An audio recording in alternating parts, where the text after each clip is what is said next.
What's up, everyone? Thank you for watching. I am super excited to introduce you to my next guest. But really quick, before I do, I just wanted to let you all know about my latest book, Foundations, that just came out and is now available for purchase. There's a link below if you'd like a copy. This book dives into the foundational mindsets, rituals, and practices for building a life of thriving or branching off into any of the many mystical and spiritual and magical traditions that the world has to offer. So if any of that sounds interesting to you, check it out using the link below, and let's get to this week's episode. All right, welcome everybody. I'm Justin Birkholz, and welcome back to the Justin Birkholz podcast. Today, I'm really excited. My guest today is Zevi Slavin from the YouTube channel Seekers of Unity. And Seekers of Unity has been one of my favorite YouTube channels. You don't know this, Zevi, but it was actually the first YouTube channel I ever subscribed to in my life. You and Esoterica was number two with our, Justin Sledge, who makes other amazing content as well. And so I've been deeply inspired by all of the content that you've created and by your passion for mysticism and for bringing people together and sharing, similarities between peoples of different traditions and faiths. And so I'm super excited to have you on today to talk about your work and to discuss the question of what is mysticism and why are people talking about this today, and why is interest building in this topic today. All right, so thank you for joining me today, Zevi. My great pleasure. Good to be here with you, Justin. Thanks. So just to begin here, I would love for you to give us a little bit of your background, where you come from spiritually, philosophically, and why you started this project, Seekers of Unity. Yes, with pleasure. I grew up in Sydney, Australia, not too far from Bondi Beach, if anyone knows the area. And I grew up within a very specific Hasidic community, something of an open enclave. And the Hasidic community I grew up in is the Chabad Hasidic community. And the way that community functions, it's a Jewish mystical movement which has its roots back 200 years plus in Eastern Europe, in a certain forest mystic by the name of the Baal Shem Tov. And the way that tradition continues to function today is through a study and practice and lived experience of Jewish mysticism and Jewish mystical texts. And that was the culture that I was steeped in and raised in, a very warm, loving culture that puts a great emphasis on sincerity and humility and song and the presence of the divine in all things. When I was a teenager, by some lucky chance, I discovered that this beautiful thing that I had been raised on, this contemporary form of Jewish mysticism, was really one flavor of mysticism expressed in Judaism, and that there had been many versions of mysticism expressed throughout the history of Jewish thought and practice, and that mysticism was not the unique property of Judaism, but also spread across other traditions. And this was like a huge revelation for me, and opened me up into this like global paradigm and conversation of humans seeking the divine, seeking a relationship with something greater than themselves, with the totality of being. And it took me back to the ancient Greeks and off to the Far East and into the depths of Christian and Sufi and indigenous forms of mysticism. And it's been really like a nonstop journey into that paradigm, into that way of seeing the world from a different direction, from a place of unity as opposed to a place of separation. Awesome. Yeah, I totally understand that kind of opening experience, or when you first get your mind expanded and go, oh, my worldview I've been seeing, is just part of something so much greater, or has, connection to things greater than myself. I was also raised in a very religious household, very different kind of community than a Chabad Hasidut community, very like mainstream Protestant American Christian kind of conservative environment. And so for me, it was kind of the opposite. Like it was very unmystical, like there was no talk of spiritual practice or contact with divinity, or even meditation was like, you don't do that. I kind of had a point where I just didn't like that kind of negativity towards other people, towards other religions, etc.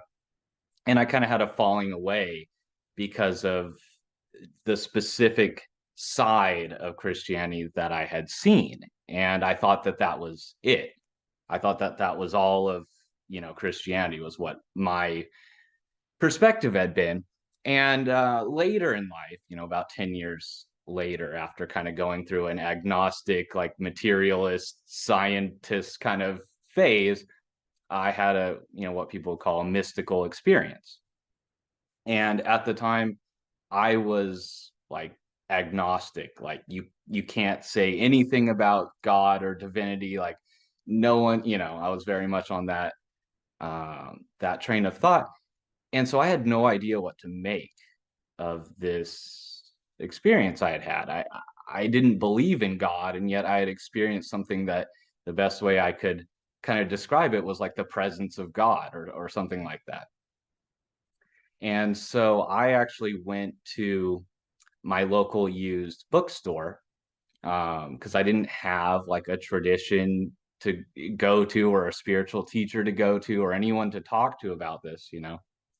And so I went to the used bookstore, and I just went to like the philosophy and spirituality section, and kind of looked around to see what caught my eye. And so one of the books that stood out to me is a book that I'm sure you're very familiar with, called The Perennial Philosophy by Aldous Huxley. And so I was a total foreigner to philosophy, to spirituality, to religious studies. Like I had rejected all of that stuff when I kind of left Christianity. I was like, I don't care about religion. I don't care about spirituality, you know. And reading that book, he talks about, the idea of the perennial philosophy is that there's a connection between religions, like a common core to all religions, and he points that out as the mysticism within them, right? And so you've mentioned some of those kind of mystical movements within Judaism, within Islam, you have Sufism. Within Christianity, they just call it mysticism, right? And so that was kind of my entry point into this whole field. But I know that there are some dangers with the kind of perennialism and perennial thought. And I know that there are some good critiques of that. So I was wondering, what your thoughts were on perennialism, and maybe we could unpack that a little bit, because it seems to me like mysticism and perennialism, at least at the beginning, were kind of woven together by like Evelyn Underhill and Aldous Huxley and others. And I think people are trying to sort of like untangle that now. So I was wondering if we could kind of take off from there. Yeah, absolutely. That's a great question. Perennialism does some really wonderful things in highlighting the commonalities across mystical traditions, and both in commonalities in experience and theory and practice, and so on. However, perennialism also has, like every ism and every system, also has some downflaws and also has some weaknesses.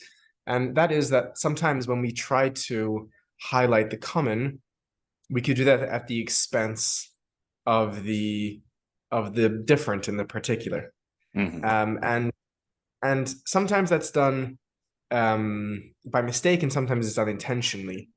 But whether it's being done by mistake or intentionally, the erasure of difference is not something which is the best idea, because differences are beautiful and differences are what make us who we are. And if we were all just, the same identity without any capacity for difference in that identity, that would be kind of boring, and there would be no point of me and you chatting, because you would already know everything that I would say. That would defeat any capacity for relationship.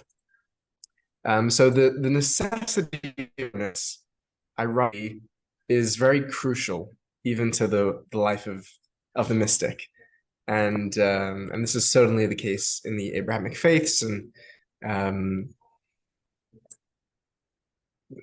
for those reasons, perennialism, which has its earliest roots during the Hellenic period, and becomes quite important as an intellectual movement during the Renaissance and onwards, and then in the modern period, with people like James and Otto and Huxley, as you pointed out, and the transcendental, and the whole modern story of perennialism.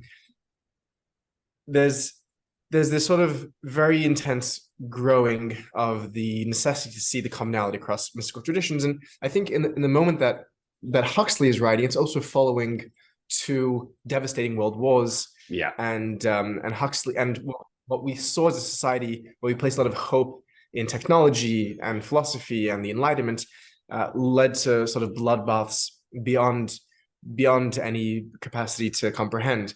And Huxley and many of his time and generation turned to mysticism, turned to psychedelics, turned to something beyond science and technology to try and provide a direction for humanity. And it is a very beautiful move that Huxley and Watts and Humphrey and Krishnamurti, that whole Suzuki, sort of that whole group of thinkers do. And I'm still a very big fan of the work that they do. What happens is, though, that in the work which they're doing, some of the particularism and some of the differences, the beautiful differences between traditions, begin to be erased. And a new wave of scholarship follows to try and bring back some of that nuance, that difference, and swings the pendulum back in the opposite direction. And a group of thinkers known as constructivists or contextualists, and spearheaded by Stephen Katz and others, all kind of research that we've covered on the channel, begin to show how we can't really draw this one size fits all narrative of mysticism, and how mysticism is really incredibly diverse. And even to speak of mysticism as a category, according to these thinkers, is suspect. What I'm seeing now, what I'm hoping to see more of as we go forward with the scholarship of mysticism, is sort of a middle path between these two, where we can both see the common and the difference, where we can talk about something like a mystical experience, and yet we can talk about the particularities of that mystical experience and how it is flavored and different by the cultures that it takes place in. So I still remain something of a perennialist, maybe a neo-perennialist or a soft perennialist, I don't know what you want to call it, which is a perennialism which takes on the criticism of people like the contextualists and the constructivists, but still believes in the necessity to see the unitive, and to also to realize that there are things that really do unite us. Like, despite the vast differences between cultures and languages and histories and theologies, we share human bodies, right? And we share this planet, and those sort of structural components, the biological, the ecological similarities is beginning to return to the scholarship. So that's maybe a kind of a brief general overview, and that's also my feelings towards the perennialists and what's happening there. That's great. I agree in a lot of ways. I think it would be too quick to just like throw all perennialism out and just say, oh, it's all nonsense.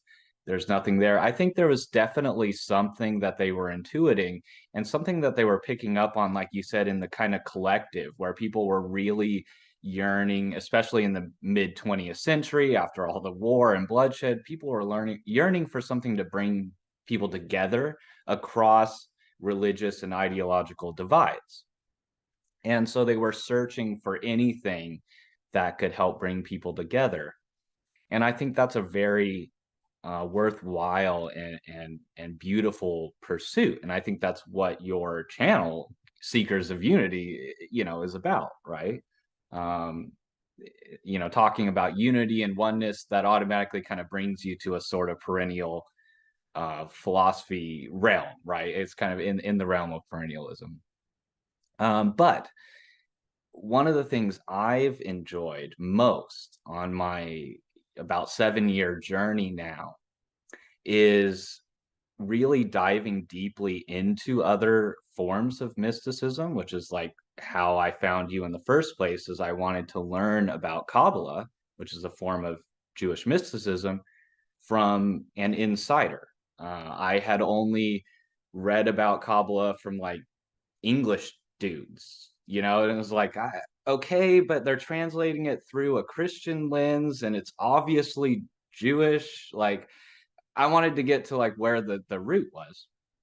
And one of the things I found so beautiful is when I really dive into Sufism or Kabbalah or yoga or something like that, when I get to the particularity, when I get past the similarities and find the particularities, that's where the real gems are found. That's where I find really beautiful, unique um, poetry or prayers or contemplative practices or community practices or something like that. And those are the places where I found real inspiration to bring back to my own faith and kind of see, well, can I learn from this Hindu practice or this Jewish practice and maybe just adapt it a little bit and maybe, you reference a different deity or something like that, but make it work for me and deepen my own Christian practice. And especially coming from a place where I came from a tradition that had no spiritual practices. There are spiritual practices within Christianity, just not the version that I knew. I was really looking for something to do, and so that's where I found that kind of inspiration and that beauty. And so I agree with you that there's beauty within perennialism, but I think you have to also be open to the critiques because they're also valid. And I think trying to make everyone the same or believe the same or think the same is just a mistake. And we've seen how that's played out on a grand scale with like, communism and things like that and attempts to control an entire populace and control other things like in China. It doesn't seem to work very well. And I think our differences are what make us resilient and beautiful and, uh, more creative and stuff as a species. So that being said, I do want to try to define mysticism, being open to the fact that it's a kind of shifty thing to define and nail down. I do have a couple of quick kind of definitions here I jotted down. So I just wanted to start with one actually from Moshe Dell. You just had the privilege of interviewing him recently, and I watched that interview. And so he defined mysticism as the search for contact with something greater than you or than yourself. So I think that's a very like basic and kind of simple definition and one that could be more broadly applied to kind of most traditions. So what do you think about that definition of mysticism? I think it's a great definition. Definitions are a tricky game because you're trying to be precise enough to be speaking about one thing in specific, and yet inclusive enough to not be excluding forms of what we would generally consider to be mystical, which presupposes that we know what mysticism is. So yeah, the art of defining is a bit of a funny one. Yeah, but I mean, a lot of general definitions are something like that, the attempt to come into contact with something greater than the self, or the experiential encounter with the true nature reality, or with God. These kinds of definitions are thrown around often. There's been a video that I've been wanting to do on the channel, which is to go through like 100 top scholars of mysticism and go through their definitions, and kind of to understand what each definition is trying to say, and kind of categorize them, kind of thing. I've done that on my own, and in that process I've kind of landed, and there's been some scholarship going through definitions as well that I would be building on, and also understanding sort of historically how those definitions come to be as they are. For example, there's a period in the scholarship where the scholarship of mysticism is really dominated by a scholarship of Christian mysticism, and therefore the definitions become all things that are applicable to one tradition don't really fit Buddhism, for example, if that's to be considered a mystical tradition, which many do. There's one definition that I've landed on, which I quote like in every interview, and I use it. It's from Peter Moore. You probably know what it is if you follow the channel enough. So that's the definition which I go to all the time, because I think it's a helpful one. And what was that? I think I've heard it from you before, but I can't remember specifically. Yeah, so Moore does a really great thing, which is that and Moore is actually not a perennialist in particular, but he divides mysticism into like 5 categories, and then he brackets the ontological and the historical, and he says that mysticism comprises of experiences, theories, and practices, and he lays out kind of what the range of those experiences are. But in some sense, they're experiences in which the prior conception of self is somehow dissolved or expanded, to move from a state of separation to a state of intimacy or oneness, or presence, and sort of what we would call, I guess, unitive experiences, and more broadly speaking, but those can be in states of sort of all kinds of mental states. And then we have theories of mysticism, or the study of mysticism, which is the attempt to kind of make sense of that experience with our everyday reality. And those are, the mythologies and the sciences and the theosophies and theologies and the sort of the structures of being, and the questions that the mystics will ask that becomes part of, and that includes the literature, the art, the conceptual creation, the intellectual property. Mysticism falls within that space of theory. And then there's the practices of mysticism. And the practices are twofold. There are the practices which the practitioner undertakes to try and create the space or invoke those experiences that we described as mystical. So those will be things like mantras and meditations and prayer and dancing and asceticism and fasting and those kinds of things.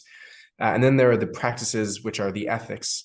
So how does one live their life, knowing what they now know and experiencing what they've now experienced? And that's basically an ethics of love, and ideally of treating the rest of reality as manifestation of the self, of the divine, or part of the great nothingness of being, however it's being phrased. So that's Moore's definition. It's slightly like kind of wordy, and it takes sometimes a full class to unpack. But in one sentence, it's unitive experiences, or kind of dissolving, and then unitive experiences, unitive theories, and then unitive practices. which is praxis and ethics. And that's really, I think, a really comprehensive definition, which I keep coming back to. And I love those three categories, sort of the study, experience, and practice.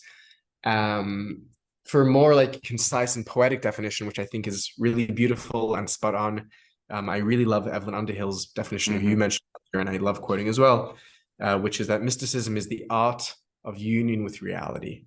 And that includes Capital R reality.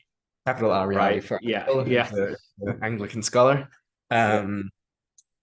So yeah, so those are like my two. I must quote them now in every podcast. Yeah. Definitely. Awesome. No, that was great. That was perfect. So I liked that definition. It kind of broadened it up a little bit. So the first one I had here from Moshe Dell was like very specific, like just attempting to self-transcendence, essentially. The desire and the effort towards and the experience of self-transcendence. And then your definition took that further into the because self-transcendence comes in a variety of experiences. First of all, there's not one mystical experience.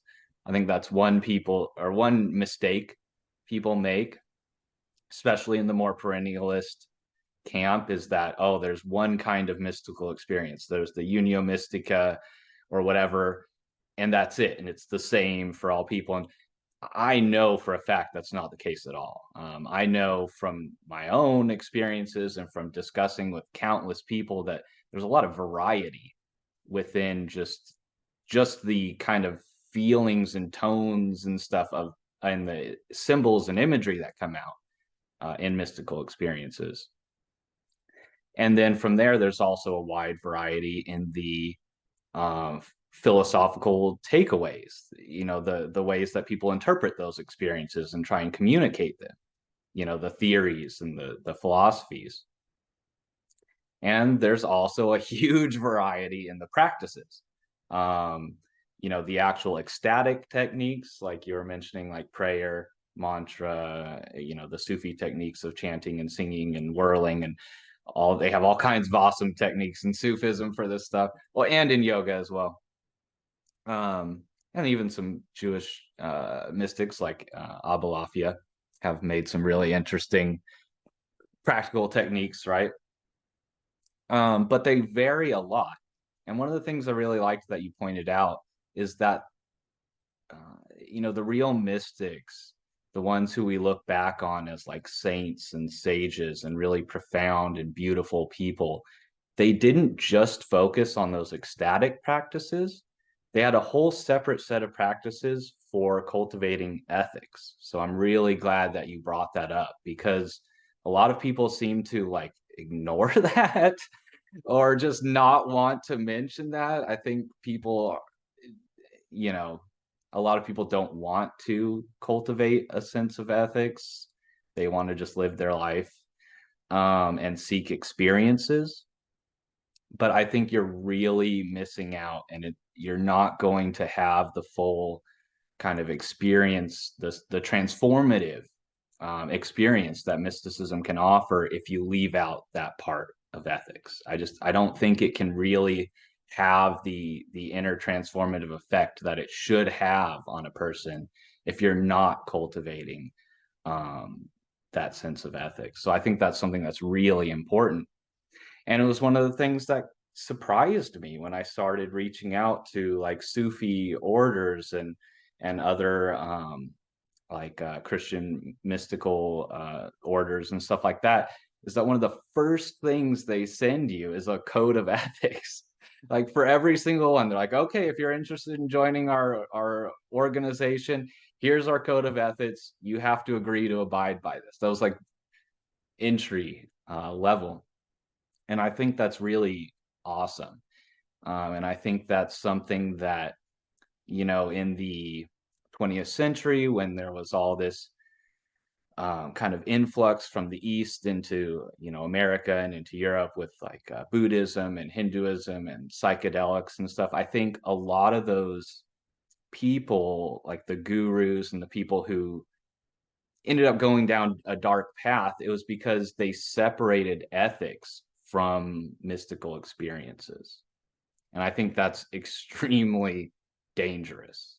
And I think we're seeing a lot of that today with the psychedelic renaissance as well. So I was wondering what your thoughts, if you had any further thoughts on the importance of ethics and mysticism.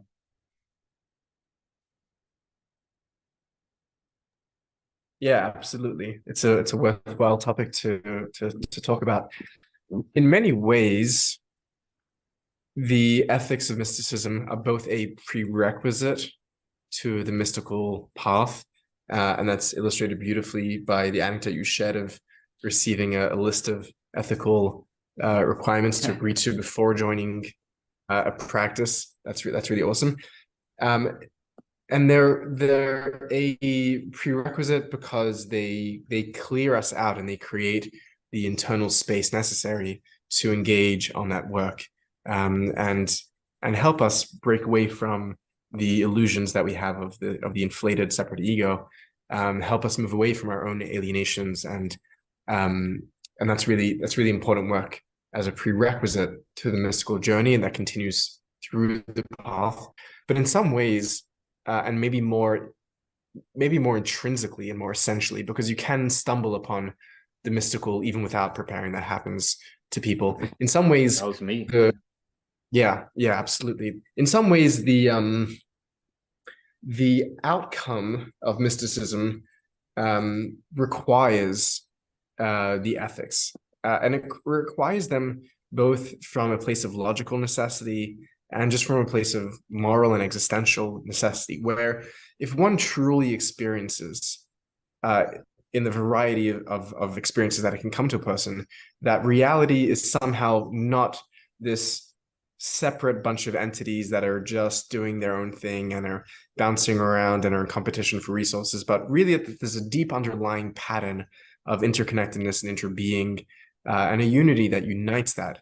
And that can be expressed in all kinds of ways, whether it's from an ecological standpoint or metaphysical standpoint or spiritual standpoint, whatever it is. But that sense of the intermingling, the interconnectedness, the interbeing of reality, when that's really properly felt in the core of one's being, and when it's understood with one's mind, one has no option but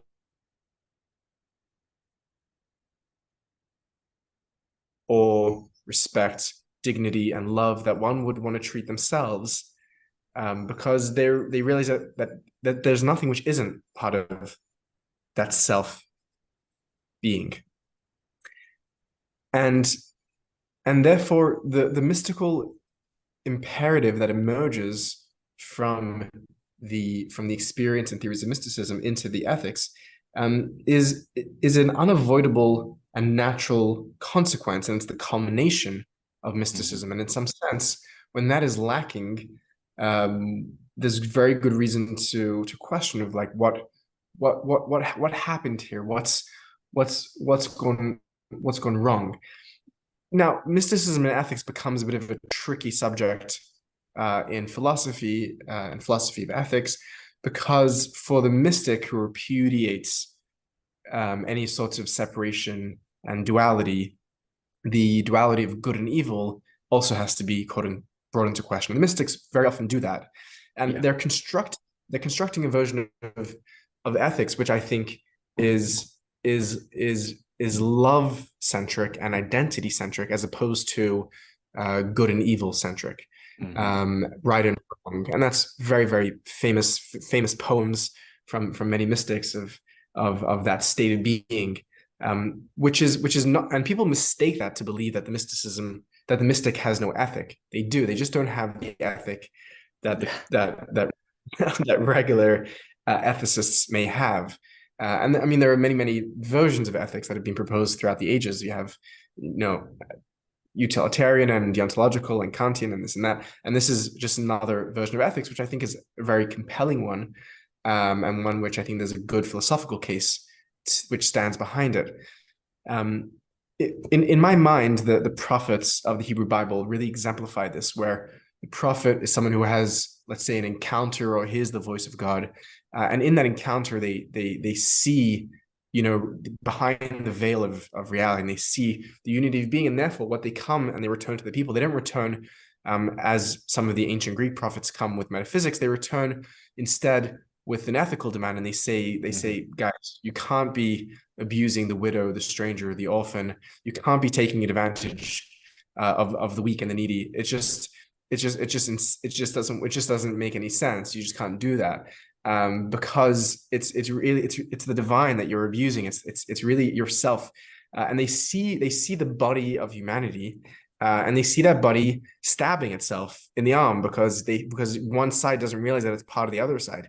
And the ethics of mysticism is really just taking off that blindfold from our eyes and seeing the unity of being, and therefore obviously you're not going to continue to enslave your foot for the benefit of your shoulder, because you're all one body, and therefore it's absurd, and the way that we treat each other in today's day and age, as if we're, you know, it's for the mystic, it's mental illness. It's a schizophrenia where we don't realize that we're one with the rest of being, and therefore to pollute the planet, or to rape Mother Earth for resources is to pollute and abuse ourselves, and insanity. So for me, the ethic of mysticism is not, it cannot be divorced from true mysticism, simply because it's the natural consequence. It's the revelation of reality as such, and the revelation demands a way of interacting with reality. That's awesome. I love the way that you put that, because in fact, after I had my first, you know, mystical experience, I started writing in a journal these kind of thoughts that would come to me. And one of the things I wrote down within like a couple of days afterwards was that something had changed within me so that I felt compelled to do good, as if it was coming from within now, rather than like rules imposed on me from outside. I felt for the first time in my life, honestly, and this was at like 28 years of age, you know, and I was a decent person before that. You know, I did charity work and stuff like that. But for the first time, I really felt like I had to act ethically. Like it was like an imperative. And it was coming from within my own soul and my own love and my own connection to other people. I couldn't exploit another person, or I couldn't, you know, harm another person. It was like that thought was impossible to me after this experience. Um, and I came at it that way where I didn't have any ethical program beforehand. You know, it was a totally out of the blue thing for me. I didn't, you know. So I think that's a good point, is that while these systems and these organizations and traditions all have, you know, ethics within them, it also happens naturally from the mystical experience or the experience of unity.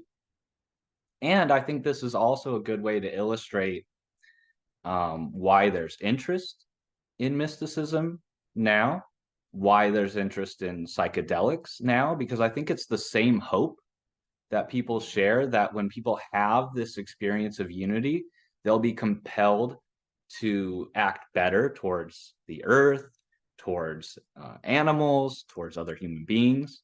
I think that's a lot of the hope that's behind this movement now, that people who have experienced this and have felt that inner transformation, they go, oh, if other people felt that, they would also have this inner transformation, and they would act more ethically. And, you know, as a whole, as a species, we might actually finally like up level a little bit, you know, like move on past this time of you know, antagonism and stuff between people. And so I think that's a really good way to illustrate why there's a lot of interest in mysticism and in mystical experience, even scientifically. You know, there's people trying to study this neurologically and stuff these days. There's people trying to induce them through psychedelics or through breath work or whatever else. And I think that, like you said, um, a good way to kind of measure a genuine mystical tradition is through their fruit. You know, are they producing ethical people and ethical behavior or not? Because I think there are a lot of people who have genuine mystical experiences, but because of the kind of container that they're in, they might feel that compelling initially, but like hide it or reject it or ignore it and just kind of move on with their life, you know, because they don't have people to talk to about their experience or people to encourage them to pick up that, you know, inner compelling. And so I think that's where we get a lot of the criticism of mysticism and New Age practice and psychedelics, is that people are like these experience junkies. You know, I think there's definitely a real danger in pursuing mystical experience just for the experience. I think when you divorce it from the philosophy, from the community, I think community is very important. I think that's when people tend to fall off into the sort of spiritual kind of drunkenness, as some people call it, or this kind of intoxication with the experience. And I think that's also where people fall off into the whole guru messiah complex kind of thing as well. So I think that community is absolutely essential. A community of people you can be open with and communicate and share your thoughts and concerns and who will encourage you in a positive way. And then I think that, yeah, having a broader vision of what mysticism is rather than just focusing on experience is also very important, because I see that happening a lot, you know, even around me with, you know, people I've known who kind of go down that route of just focusing on experience. And it's like, well, you're just taking psychedelics every weekend. You're not like, you're not really becoming much of a better person, you know? So I think that was really good to point all of that out. So I wanted to ask you a little bit here about, now that we've kind of discussed mysticism a little bit broadly, I wanted to get into the particulars because I really like that. And so one of the first videos I ever watched from your channel was on Kabbalah. And it was on the Sphirot. And I was wondering if you could just, I know it's a ridiculously broad topic that we could talk about for like years. But I was hoping maybe you could just give people a little bit of an insight into what the kind of particular specific flavor of Jewish mysticism that Kabbalah is.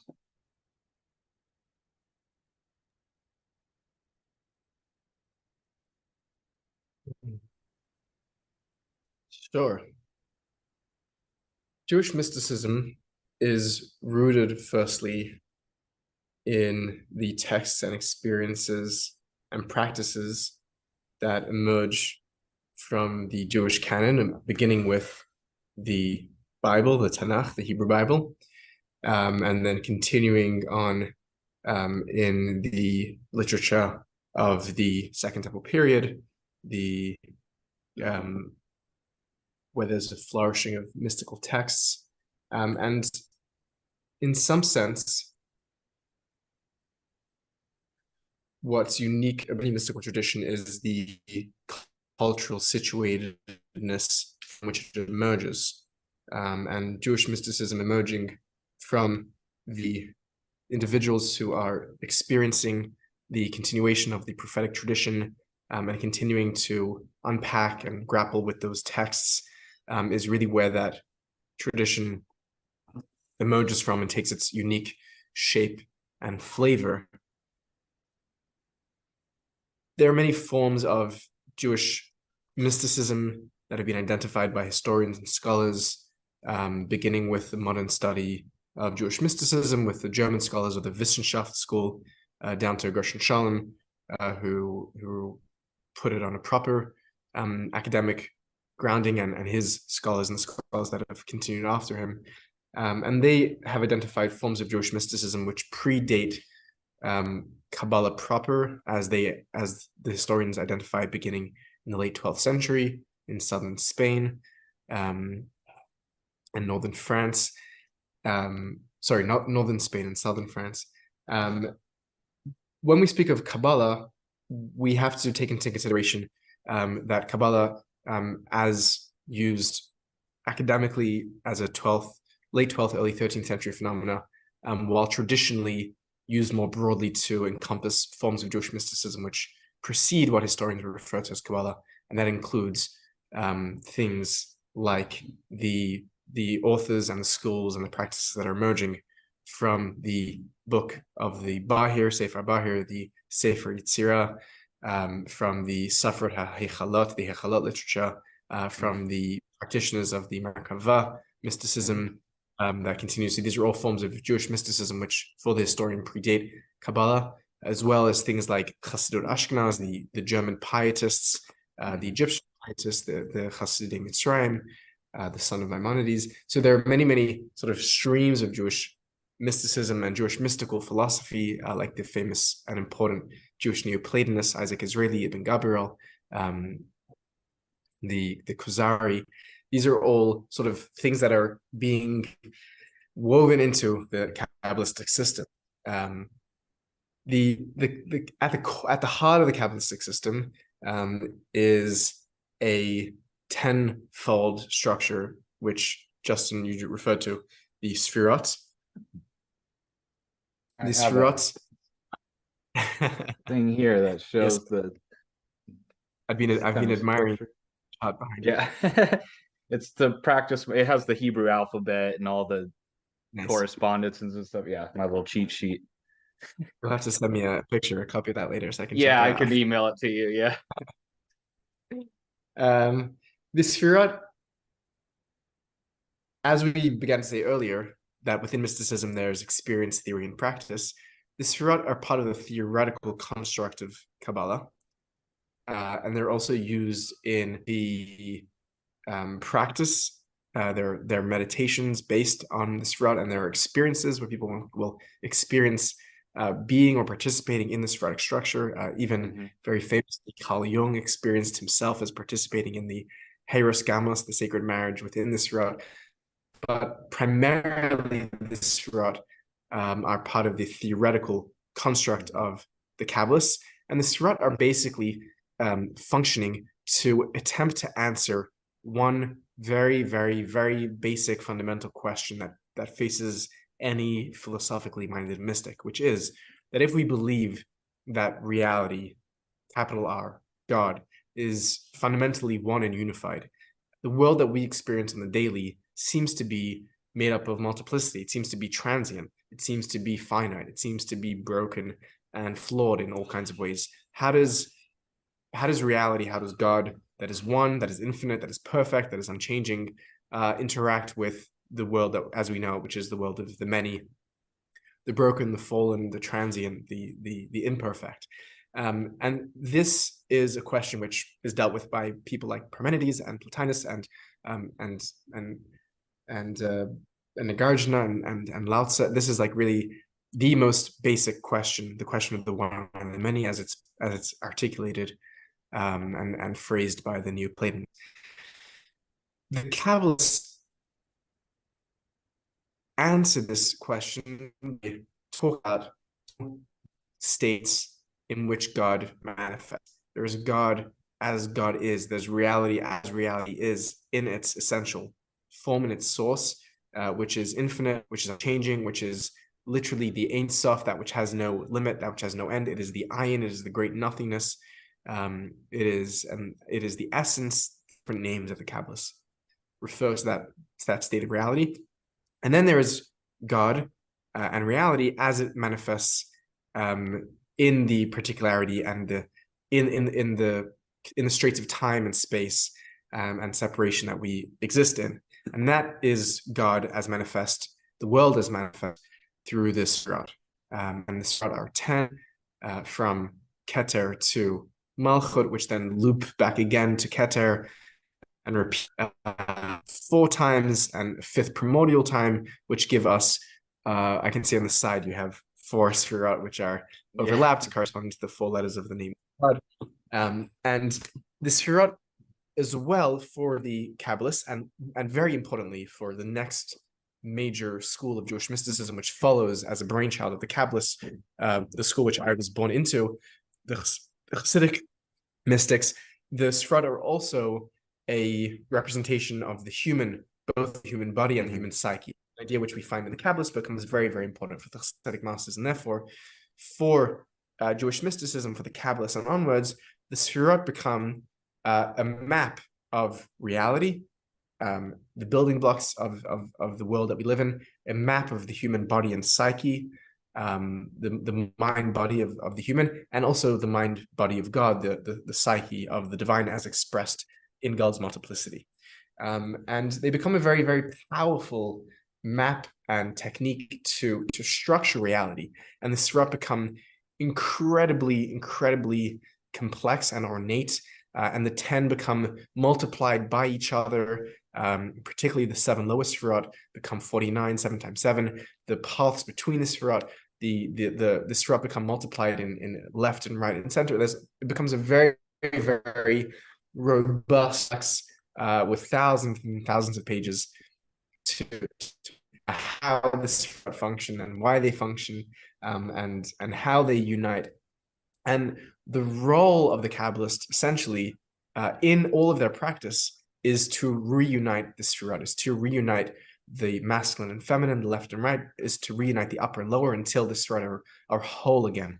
And the Sefirot in the cosmology of the Kabbalist goes through many iterations, goes through a period where the Sefirot are in a straight line, when they're in a circle, and the form that we have in the image behind us is this crystallized form of Sefirot known as Tikkun, the ordered Sefirot. And really the goal of the Kabbalists is to reunite the Sefirot, or at least to reunite what the Sefirot are metaphorically and structurally representing. So that's a little introduction to Kabbalah and a little introduction to the Sefirot. Awesome. So that reconstruction, that's if I'm correct, that's called Tikkun Olam, right? Is that the... Yes. So in general, Tikkun Olam is a phrase which comes from earlier texts. L'taken olam b'malchut Shaddai. It comes from much earlier texts that the Kabbalists are then reusing, and they develop an entire system of tikkunim, of these rectifications, reunifications. And Tikkun Olam is one form which gets used in a broad sense. Tikkun Olam in today's jargon has come to mean something equivalent to social justice, but in its Kabbalistic context, it has a much more Baroque, ornate, mystical meaning, which also manifests social justice, as we were speaking earlier, that it must manifest in ethics. But tikkunim as a whole is a very whole, large part of the Kabbalistic system that attempts to rectify and reunite. Tikkunim and yichudim are like these two kind of very large concepts.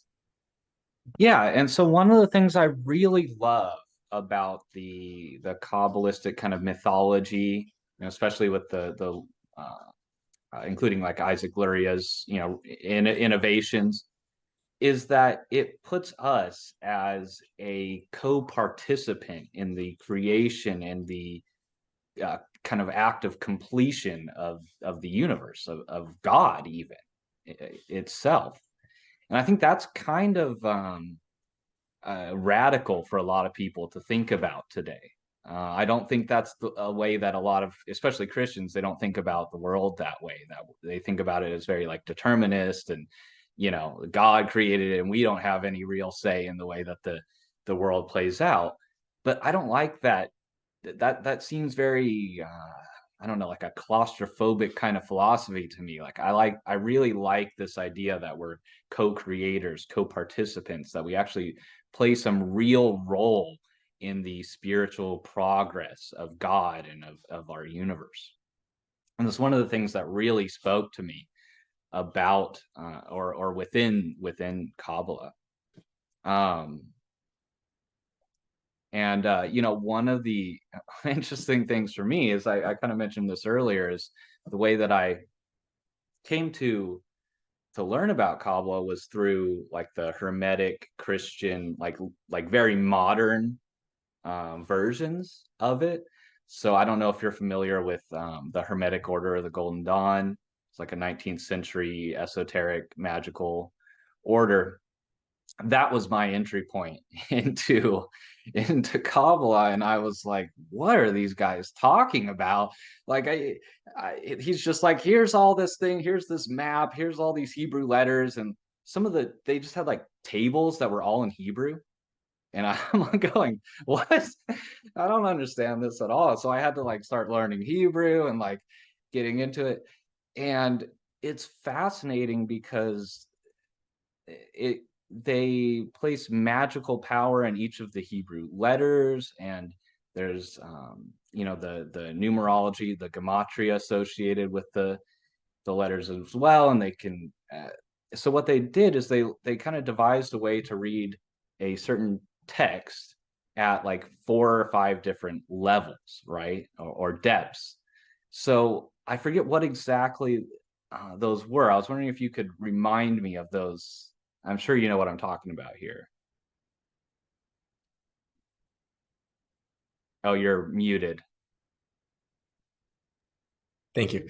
The 4 levels in Hebrew are Shat, Remez, Drush, and Sod, which together spell the acronym Pardes, which is the orchard or the garden, a reference to the mystical passage in the Talmud where 4 characters, 4 sages enter the Pardes, enter the garden. And in English, their Pshat is the straightforward meaning of the text or of reality. Remez are the hints that are embedded within the text. Drush is the homiletics, the interpretation, the investigation into the text or reality, and Sod is the secret, is the hidden within the text, which is understood by the Kabbalists to be the wisdom of Kabbalah. Is the Sod, is literally the mystical reading. Mysticism in its original Christian context refers also, by the way, to this way of reading a text, to read it in secret, is the mystical before it becomes mystical experience in later iterations, and those 4 ways of reading, and then there's a 5th which you alluded to, which is sometimes referred to as the secret of the secret. Sod Shibasod, which is the same that you have in Sufism, for example, where you have sort of exoteric readings and esoteric readings. Then you have the esoteric of the esoteric. So you have Batin and Zahir, and then you have Batin al-Batin, for example, in Sufism and in other Islamic mystical traditions. So these are ways in which texts are read. There was something else that you said that I was going to respond to, but I forgot what it was now. I don't know. Was it about the co-participation? Or... correct. Yes. So this co-participation is a very, very important principle. It predates Kabbalah as it's used historically from the 13th century. It goes back to the Talmud and to rabbinic sources, where the verse in Genesis says that God completed the formation of the world, Asher bara Elokim la'asot, the formation of the world that God created to make. And the Talmud picks up on this and asks, why does it have this extra word that God created the world for it to be made, la'asot, that it should be made? The Talmud answers that those who participate with God in the act of creation are co-creators in that. And that's a very, very old classic Jewish idea, which then gets picked up very, very heavily by the Kabbalists and by the Jewish mystics, where the act of creation is a perpetual one, and we are engaging in an act of creation. Revelation is a perpetual one, and we are engaging in that revelation, not just the recipients of it. And redemption is also a perpetual one, and we're not just the recipients, but we are engaging in that redemption. And God as well is redeemed in that act. It is us who redeem God. And in some senses, for the mystic who is going to be blurring the hard separation between the human and the divine, it makes almost perfect sense to say that we are co-partners in creation, revelation, and redemption. And that becomes a very, very important motif, very, very beautiful motif that's expounded upon by Isaac Luria, the great Jewish mystic who you mentioned, who shares with us this brilliant cosmology of the shattering of the vessels, the falling of the divine sparks into reality, and our work to try and recollect those sparks from reality and reunite them back in their supernal source. A myth, by the way, which we see showing up in many, many mystical traditions, not least in Gnosticism, Zoroastrianism, and other places. But that certainly becomes a central motif of the human, of God's reliance upon the human for the salvation and for the salvation of God and for the creation of reality. And we become creators in reality. And in some sense, to connect it to what we're talking about, these 4 levels of interpretation, when we, by us interpreting reality, we are creating that reality. We're shaping the text of reality to the understanding that we bring to it, and therefore the mystical and the hermeneutical, is a very deeply interrelated process. The notion that when we see reality, it doesn't have to be read at face value. We can read deeper into reality. When we see things that look separate from us, other than us, alienated from us, we can read deeper and see how they're really deeply interconnected and interdependent. So those 2 processes, certainly for the Jewish mystic and for other mystics, are very deeply interconnected. Yeah, I see that as kind of the mystical perspective or mindset. For me, in particular, I have followed kind of a Franciscan Christian form of mysticism. And it's very specifically Franciscan because he was one of the few Christians to acknowledge the divinity within all of nature.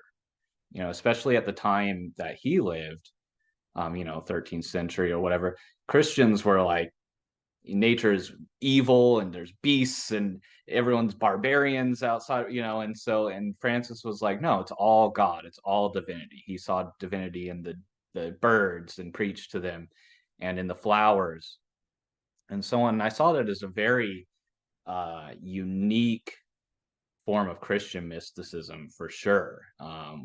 And it's also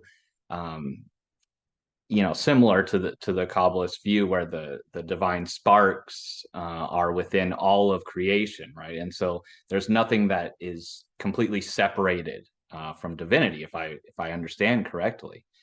There's a spark of divinity within all of nature and like our physical material bodies, which I think is a really important philosophy, because I think the dualism, like the classical Gnostic dualism, where like material reality is evil, it's the work of some evil demiurge, and our bodies should be, ignored or take some extreme ascetic approach or something like that. I think that cuts us off from the majority of our human experience. And I think it sets us up for kind of a life of maybe like spiritual bypassing or something like that, where we don't really engage with our animality and the physicality and the actual world around us. And it can set people up to not even care about taking care of the earth or the world around us. So I think a philosophy that imbues everything, all of nature, all of reality with divinity, is a really important philosophical perspective to take if we want to address the sort of meta crises that we're facing today. And I think that's something, like we were saying earlier, that kind of comes naturally a lot of times from mystical experiences. A lot of times that's the way people, interpret it and communicate it. And so I think that's another reason people are turning back to mysticism at the same time they're turning back or to certain somatic practices and things like that. Rather, we're going away from the purely mental, the purely psychoanalytical and ideological, and we're coming back to a more holistic approach to life and to health and wellness. So I think you mentioned earlier that was an important part of Hasidism. is seeing the divine in everything, or imbued in all of nature. I think you made a statement something like that near the beginning. So I'd be really interested. I don't know very much about Hasidism in particular at this point. I have learned a lot about like the Merkava early Jewish mysticism. I've learned a lot about, the Kabbalah and Luria and so on. But I've only briefly read a little bit about the Hasidic movement, and I've watched a couple of your videos. But I was wondering if you could maybe tell us a little bit more about Hasidism, about Chabad Hasidism that you come from, and what the kind of core of that movement is. Sure, absolutely. So the Hasidic masters pick up and continue from where the Kabbalists left off. And one of the points which you're discussing here, which is very prevalent and prominent in the Kabbalists, is this notion that there is nothing which is void of God. In the language, in the Aramaic of the Zohar, leit atar panui mine, there is no place which is void of the divine, of you. And the way that the Hasidic masters, beginning with the Baal Shem Tov, the founder of the Hasidic movement, phrases that is based on his reading of the biblical verse. Sorry, excuse me.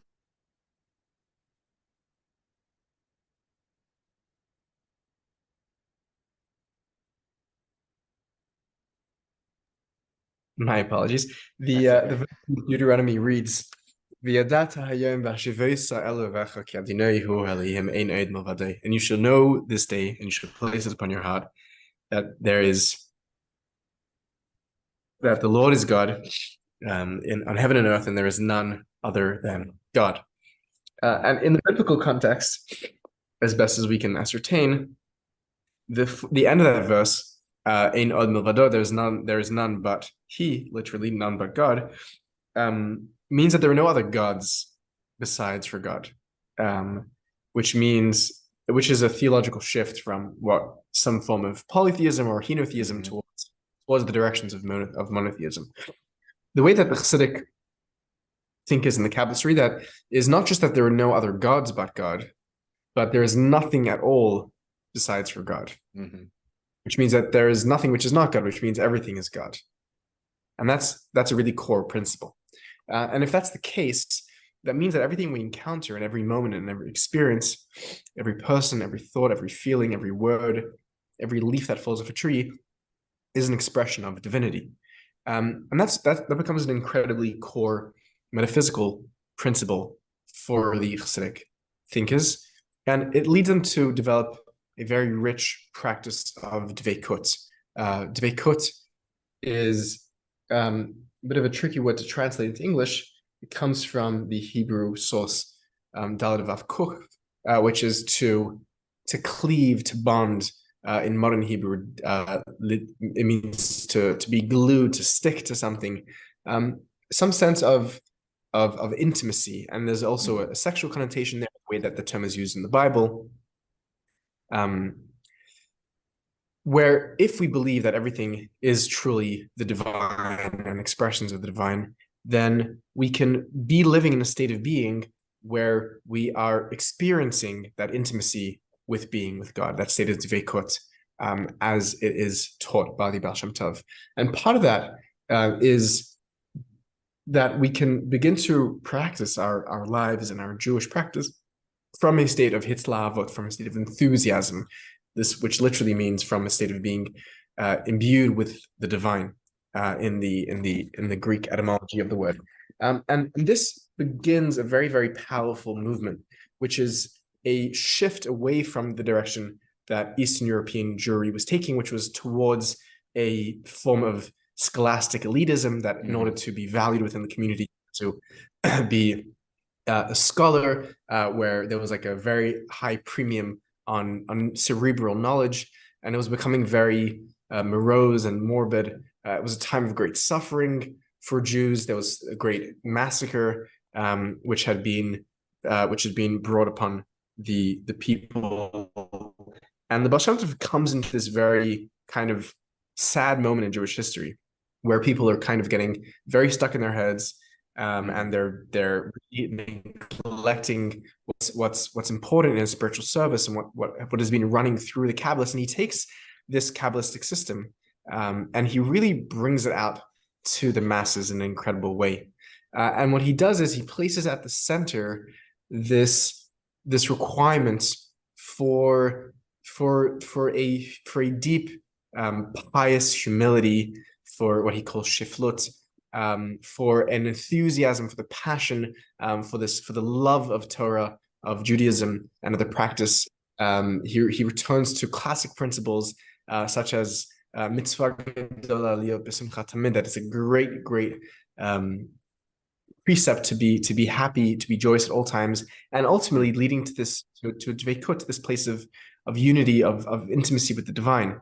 And what he does in that is he tries to really pick up the simple, often illiterate, unlettered Jew, and tell him that in your sincerity, in your simplicity, in your integrity, there is more divinity, there is more presence, or more manifest presence of the divine than there is in all of the dry, arid study halls of the scholastic Jew, who's disconnected from divinity, disconnected from themselves, and disconnected from the world around them. And he births a movement that continues with a student, the preacher of Mezrich, the Maggid of Mishter, Deuber. And Deuber takes the enthusiasm, the passion, charisma of the Baal Shem Tov, and he really begins to articulate a very rigorous system. And he himself is an expert Kabbalist in his own right, and begins to pass on that study to a group of really very talented students who go on to geographically spread the teachings across Europe, each one designated to a different section. One of his students, Rabbi Shner Zalman of Liadi, who is operating in Lithuania, begins, each one of these students begin their own dynasty, their own order, their own tarika of Hasidic mysticism, and each one of them has their own flavor, their own personality, which they're imbuing into their systems. Shner Zalman of Liadi begins the system, or the lineage known as Chabad or Lubavitch, based on the location where it emerges from. Many Hasidic dynasties are named after their geography, and what's unique in the system of Shner Zalman of Liadi is a very strong focus on a systematic approach to divinity, essentially, to the metaphysics of his teacher and of his predecessor, the Baal Shem Tov. And in a way that's quite unique amongst the Hasidic traditions, the Hasidic lineages, he begins to espouse a very philosophically rigorous and demanding metaphysical system throughout his writings. He's most famously known for his work, the Tanya. And in that Tanya, he is really deeply engaging, and across his works, with centuries of Jewish philosophy and Kabbalah in a very profound and brilliant way. And he really shines that diamond of his system until it really radiates very powerfully. And for Reb Shner Zalman of Liadi, it is through practice, through embodiment, through joy, through song, through all these things that we come to God. But the pinnacle of his system is through the cognitive, through the mind itself. We can come to unite with the true mind of God in a way that's similar to Maimonides, a great inspiration of his as well. And he continues this tradition. The tradition is continued by his descendants and students, following the generations. And I'm a follower of that specific school. Now, what the Baal Shem Tov does, and what the what Shner Zalman of Liadi do with their systems is not to say that it's better than the other systems that focus on other aspects, other Hasidic groups which focus on pure ecstatic happiness, others which focus very intensely on prayer, another which focuses very strongly on truth. Their lay in different areas, but that's the one that I was fortunate enough to be born into. The word Chabad itself is an acronym, actually, to just to demonstrate what we've been speaking about here. It's an acronym for the first three of the cognitive sfirot, which is Chachma, Bin, Dat, which points out that the way to the divine is through Chachma, is through this, intellectual conception, through Bina, through intellectual comprehension, and through Dat, through embodied intellectual contemplation. And so it's a basic introduction to Hasidism and a basic introduction to Chabad Hasidism.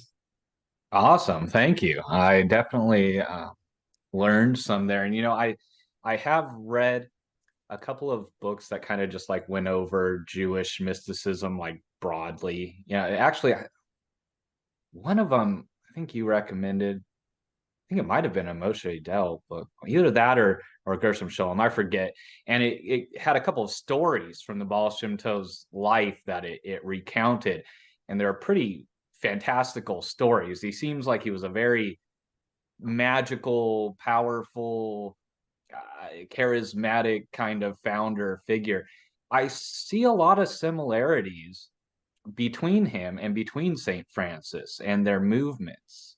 Like you were just saying, he kind of went away from the purely intellectual to more of the passion, piety, humility.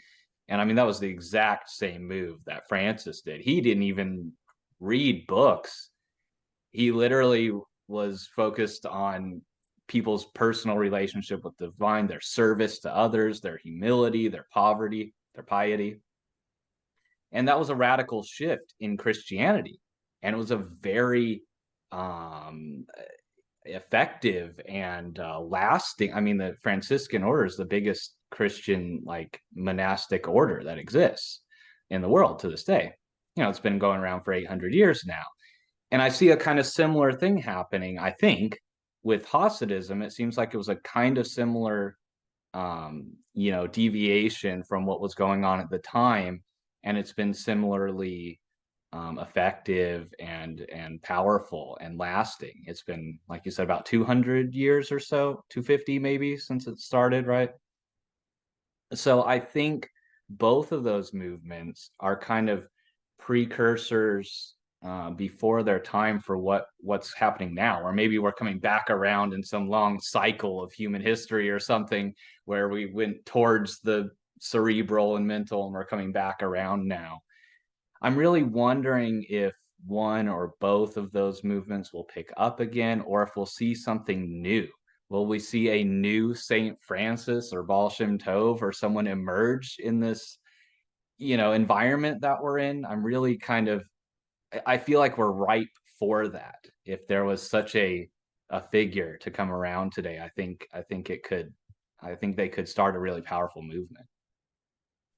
Yeah, I mean the similarities in comparison there between St. Francis of Assisi and the Baal Shem Tov are certainly on point. I mean, it would be awesome to see the two of them sitting in a room together in dialogue and some sort of way to share language. That would be fascinating. Yeah, there is a sense where mystical traditions and religious traditions themselves go through their own seasons, where they begin in their spring and they blossom into the summer, and then they go into their autumn and winter, and they, as things do, they become stale and ossified and structured, and they become establishment and they become hierarchical again, and they and I think we do need constantly, we need new blood to break open again, and we see the cycle repeating itself in every religious tradition. You see it very strongly in Judaism, sort of the periods of creativity and codification that need to follow each other.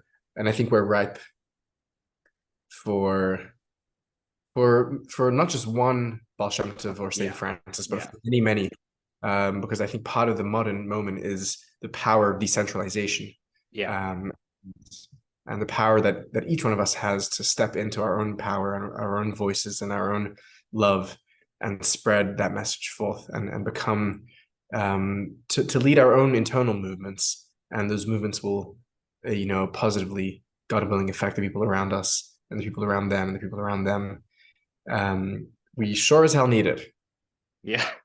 Well, and it works. I kind of, I don't want to say accidentally, but just kind of naturally sort of created my own, because I was looking for something within Christianity. I didn't want to leave. I didn't want to convert. I just feel like that maybe that's right for some people, but I feel like that's like trying to learn a second language rather than like learning how to really speak the one that you were born into. And so I really wanted to come back to Christianity in a way that felt right for me, and in a way that actually involved embodied practices and codified ethics and mystical experiences, etc. And so I ended up taking, I spent the last, oh geez, 6 years taking the life and teachings of St. Francis and adapting them into a new kind of Christian Hermetic tradition of my own. I created rituals and ceremonies and practices and all these things.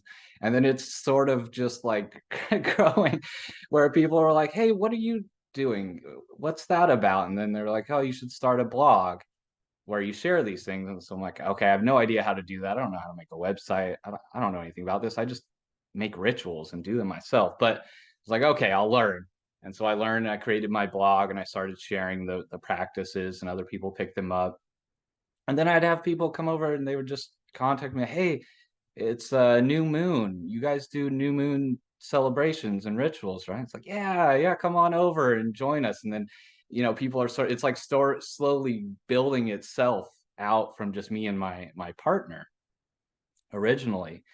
And I found that a lot of my friends who join me for these things are scientists. Like these people are like research chemists. They're working in labs with tons of high tech equipment and stuff like that. I go and visit them, and yet they're coming and they're wanting some real spiritual experience outside of that. So I think what's interesting to me about that is that for a long time, especially in the 20th century, there's this kind of false dichotomy, and I got caught up in it when I was younger, where you have to like believe in science or believe in religion or whatever, or mysticism or spirituality.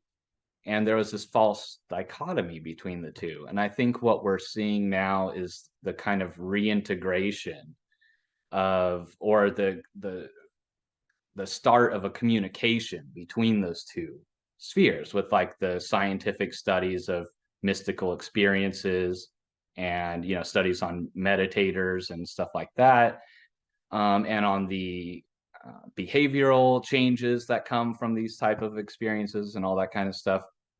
And so I think we're really in a unique time in human history where for the first time, we've been through these cycles before where we've leaned towards materialism or scholasticism, and we've leaned towards mysticism and religion. And now we actually have the perspective, because of all the information and stuff that's available to us, to maybe stop that like pendulum swing, that cycle, and maybe actually find some kind of center. When we get the two kind of side or perspectives of reality talking to each other, I think we can actually find some middle ground where there can be scientific reasoning that supports spiritual practices, and there can be spiritual practices that have measurable benefits to people and to societies. And I think that's a really interesting place to be. I'm really excited for that. And I actually recently saw one of the scientists I follow. His name is Andrew Huberman. He's one of the most famous scientists in the world right now. He has one of the most popular podcasts in the world, and it's super dry. He just explains really in-depth science for like 2 hours in front of a camera by himself. And that's his podcast. And it's one of the most popular in the world, and people eat it up. But I saw recently he went on the Lex Fridman podcast, and he stated that he has a daily prayer practice and that he doesn't miss a single day of prayer. And this is the wellness guru, right? This is the guy everyone turns to for health and wellness protocols and what's the science on being well. And I thought his response was really interesting. And what he said is that no matter how much therapy he does, no matter how much psychedelics he does, or breath work, or cold exposure, or exercise, or socialization, or whatever, he would always come up with certain issues that he could not resolve on his own. And it led him to prayer to ask for help from something greater than himself. And so I thought this was really interesting because he's turning to prayer in a very mystical way. I mean, if you're searching for contact with something greater yourself and inspiration and to overcome your own limits of your personality through that divine assistance, I thought that was really interesting to see a well-known scientist state that on, broad channel media that millions of people are going to watch. And I think that's really going to encourage people to look into mysticism, to look into prayer, because I kind of see prayer and mysticism as almost like the same kind of thing. Like prayer is reaching for contact with divinity greater than yourself.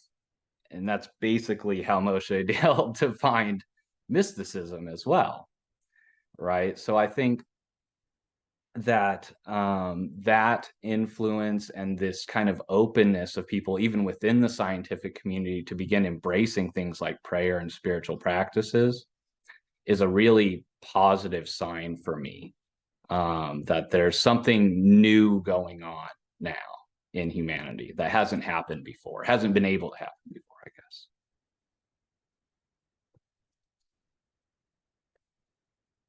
So,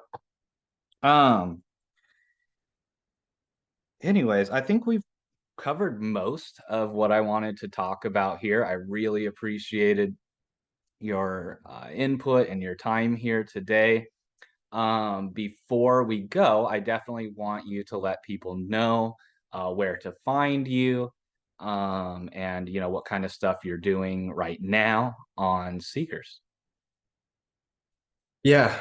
Firstly, I definitely agree with you about the confluence between mysticism and science. I think it's happening, and it's very exciting, and I think there's no reason why those two. There's all kinds of these old assumptions that they're separate realms, but they're really not, and I think that they need to be in deep conversation with one another. And I'm very excited to see people like Andrew Huberman making those bridges, and I think we operating from the side of mysticism have to also be the same, where we have to reaching out to the scientific and trying to get at least literate on where things. I am my material is located all on YouTube, Seekers of Unity. That's where it is. There's also a podcast, which is always a bit slow to stay updated behind where the YouTube channel is. So if you want to stay up to date, the YouTube is where it's at. We're right now in the middle of an interview series that we're doing with scholars of mysticism associated with the Shalom Hartman Institute in Jerusalem. And there's a few left in that series. I think it'll be 12 in all by the time we're done.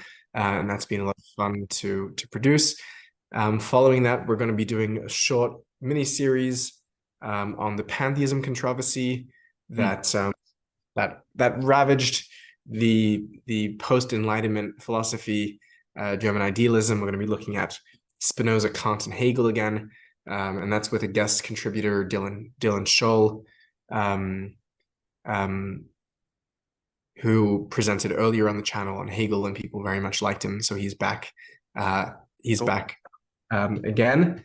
And then following that, we're going to be doing a series which I am working to produce now on Jewish mystical practice and ritual, taking a look at what are the practices of a day-to-day life in a practicing Jewish lifestyle, and how have they been understood and interpreted by the mystics and Kabbalists through the ages. So that's what's up on my side of things. Awesome. That all sounds very interesting. I forgot one last thing here you reminded me of when you were talking about science and religion, is that actually you introduced me to someone who's been absolutely invaluable in my attempt to understand the scientific side of all of this, and that was John Vervaeke, the amazing Professor John Vervaeke. And I had never watched his series Awakening from the Meaning Crisis. I'd never even heard of him until you brought him on your channel. And then after that, I watched the whole series, which, if anyone listening has not watched that and you want to learn like an intro to philosophy, I don't know if there's a better resource out there. And also to begin to understand the cognitive science behind mystical experiences. His work is really, really phenomenal. So if anyone is interested in trying to kind of learn that side of things, I really recommend heading over to John's channel and his work there as well, to kind of see the scientific side of cognitive science side of mysticism. Well, I second the recommendation. Absolutely. Yeah, he seems like an absolutely wonderful human being, like a real modern day like sage to me. He certainly is a great scholar, a great human, and a great friend. Absolutely. Yeah. All right. Well, thank you for introducing me to John, to Justin Sledge, and Philip Holm, and Andrew, and Angela, and all of the other Religion Tube creators. I really want to just give a quick shout out to all of them as well. I found all of them through your channel. I know they're linked on your channel as well as my own. If anyone wants to learn about spirituality, religion, magic, mysticism, those are incredible resources. Zevi's channel has, I don't know, a couple hundred videos now, I think. There's quite a bit there now. So if you want to learn about Jewish mysticism and even just philosophy as well, like you mentioned, there's tons of videos about Hegel and Spinoza and all these other awesome philosophers. I've learned so much from them. So I know anyone who's interested can learn a lot there as well. And yeah, thank you again for joining me, Zevi, and maybe we'll get to do this again sometime, possibly in person. If you're traveling around the States, I don't know what your plans are. It's a great pleasure. Thank you for having me on, Justin. And I'm very glad that people are catching on to this, and I'm very glad to be able to be a resource for people that are trying to make it happen. And I really want to salute you in your work of innovating and bringing together and reviving St. Francis in your own life and for those around you, and may bring a lot of goodness, a lot of love, a lot of presence, a lot of healing to this world. Yeah, and rock on. Thanks, man. Well, have a good day. I'll talk to you again here soon. Awesome. Take care, dude. All right, well, that's it for this episode. I hope you all enjoyed our conversation. There's definitely more coming soon. And in the meantime, if you're looking to learn more, dig deeper, or start your own spiritual practice, you can pick up my latest book, Foundations, and will definitely help you out with that pursuit. I cover all of the most powerful and transformative practices that I've come across so far, as well as many of the rituals that I use every single day for my own health, wellness, and spiritual well-being. This is an awesome book, so I definitely recommend checking that out. And if you haven't gotten a copy of my other book, Luna, definitely check that one out as well. This one dives into lunar myths, ceremonies, meditations, etc., and just kind of picks up and goes a little bit deeper and more mystical and magical than the practices and rituals in Foundations. So if that sounds good to you, check it out. There's a link below, and I'll see you next time.